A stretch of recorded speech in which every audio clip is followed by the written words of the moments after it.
But today I want to talk to you about something very special, and that is that the voices in your head do not belong to you, which means you do not own your thoughts.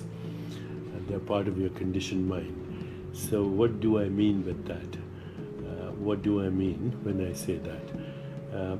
When you were born, you had what was called pure consciousness. And that pure consciousness or pure mind is a field of infinite possibilities. It's a field of infinite correlation. It is one with all that exists. It's a field of intentionality. It's a field of creativity, of love, of joy, of interconnectedness and intimacy with the universe. But then what happens is our mind gets conditioned. And how does it get conditioned? It gets conditioned by the other conditioned minds that we are in contact with. Our parents, our culture, our religion, our social interactions, our history, economic conditions, on and on. In fact, every thought that you have is actually a recycling of what you've heard and what you've understood and what has been fed to you by entire society. You are culturally conditioned, and you are conditioned, of course, by all kinds of systems of thought. And these actually squeeze your infinite mind into the narrow mind. And then, of course, through the narrow mind, we create ideologies and we create all kinds of so-called truths which have no basis in reality. Reality is the unconditioned mind, which has all those attributes that I mentioned. Principally, it's all possibilities, infinite possibilities. It's your source field, and it is also the source field of the entire universe. So once you realize that, you can be 100% sure that your thoughts are not your own. So that includes our beliefs. The beliefs are thoughts that we hold to be true.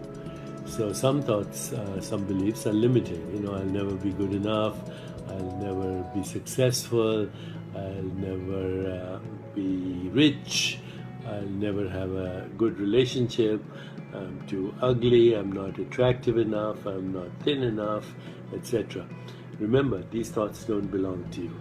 So you have to, whenever you have these thoughts, you should ask yourself, is it true? How am I so sure if this is true? Is this thought limiting me? How could I go beyond this limitation? What is a thought that is more empowering? How can I create that thought? Better still, go into the deepest part of your being, which is just silence. And then when a thought intrudes, say, it doesn't belong to me. Let it pass. Observe your thoughts arise and subside like waves on the ocean. You're not the waves, although you get conditioned by the waves. You're the mighty ocean itself. You're not just a drop in the ocean, you're the ocean in the drop itself. And in the depths of the ocean is infinity. And you are the infinite mind, conditioned through society and culture and religion into the local mind. Okay, is this not enough to convince you that your thoughts don't belong to you? When you take ownership of your thoughts, then you get bamboozled by the hypnosis of social conditioning, by the hypnosis of cultural conditioning. And then there is no originality in that. There's no creativity in that. There's no love in that. It's all conditioned love. So please understand that you are the infinite being. You are the universe having a human experience, but the human experience is conditioned by labels, by definitions, by evaluations, by judgments, by opinions, and by words that you've heard as a child. And it's difficult to break out of this prison because, you know, if you're in a real prison, a so-called real prison, at least you see the bars. In this prison, which is the hypnosis of social conditioning, the hypnosis of cultural conditioning, you are in a prison that has no walls, and therefore you don't realize that you're in a prison, and therefore you have no desire to escape. But if you escaped, you would find the true mind, you would find the true self, you would find who you really are, and you would be free. The ticket to freedom is not to own your thoughts. The ticket to freedom is to find the source field within you, which is the source field of the universe. So I like to quote Rumi when he says, Rumi is so great, he says, why do you stay in prison? Why do you stay in prison when the door is wide open? Why do you stay in prison when the door is wide open? Please do not stay in this prison. Ask yourself, who am I in the middle of all this thought traffic? That's what Rumi also says in one of his poems. Who am I in the middle of all this thought traffic? And who you are is the immeasurable potential of all that was, all that is, and all that will ever be. Who you are is not in space and time, but that which experiences space and time. Who you are cannot be imagined, but without which there is no imagination. Who you are is inconceivable, but without which there is no thought and no conception of anything. Who you are cannot be perceived, but without which there is no perception. You are the inconceivable, unimaginable, fundamental reality out of which the whole universe is arising and subsiding as your mind, as your body, and as the universe. That's where you belong, not in time. Not in time. Again, to quote Rumi, he says, this is not the real reality. The real reality is behind the curtain. This is not the real reality. This is not the real reality. The real reality is behind the curtain. In truth, we are not here. This is our shadow. This is our shadow. We come spinning out of nothingness, scattering stars like dust. Look at these worlds spinning out of nothingness. This is you. By God, when you see your beauty, you'll be the idol of yourself.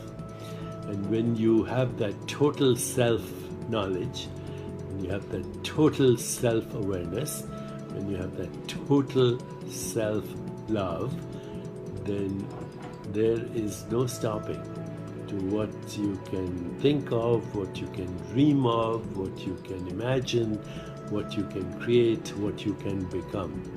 But the first thing is, do not be bamboozled by the hypnosis of social conditioning. Do not be bamboozled by the hypnosis of social conditioning. That's where the world is right now. Total chaos, total confusion, fighting, killing, murdering, and all in the name of religion, all in the name of God, all in the name of some ideology, capitalism, communism, socialism. These are all systems of thought that actually prevent you from knowing yourself. And you reinforce these systems of thought by thinking that the voices in your head belong to you. The voices in your head do not belong to you. They are the prison without walls that was created through conditioning, through cultural, religious, social, historical economic conditioning.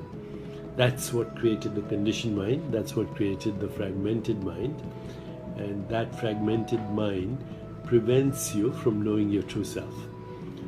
Please think about this and get into that place where there is infinite silence, infinite being, infinite creativity, infinite love, infinite joy, and infinite understanding that the real you is not in space and time. The real you is endless, eternal, non-local, infinite. And this is where we belong. We can be in the world and not of it if we understand the nature of our true self. So freedom is available to you right now. It's a thought away, or should I say minus a thought away, in the field of infinite silence, which is also infinite dynamism. So I hope that makes sense to you, and I hope that you can not be imprisoned by the thoughts that don't belong to you and that in fact never belong to you.